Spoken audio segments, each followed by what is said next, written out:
নমস্কার, আমি astro consultant Srabanti Ghosh Banerjee. আমি তোমাদের সঙ্গে আজকে একটু কথা শেয়ার করতে আসলাম। সেটা হলো, অনেকেই বিনা কারণে ভীষণ টেনশন নিয়ে ফেলে। আবার জন্মছক ওয়াইজ কিন্তু দেখা যায় যে তার জীবনে কিন্তু ভীষণ টেনশনের কারণগুলো রয়েছে, যার ফলে চিন্তা তাকে আর কিছুতেই ছাড়তে চায় না।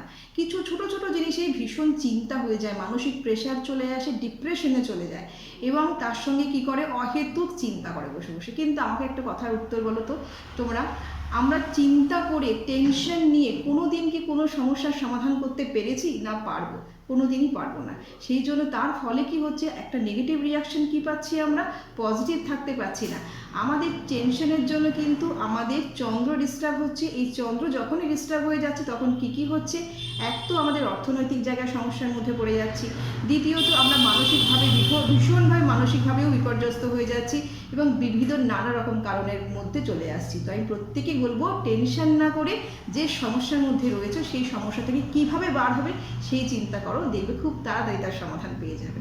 সবাই ভালো থেকো, সুস্থ থেকো, বি পজিটিভ।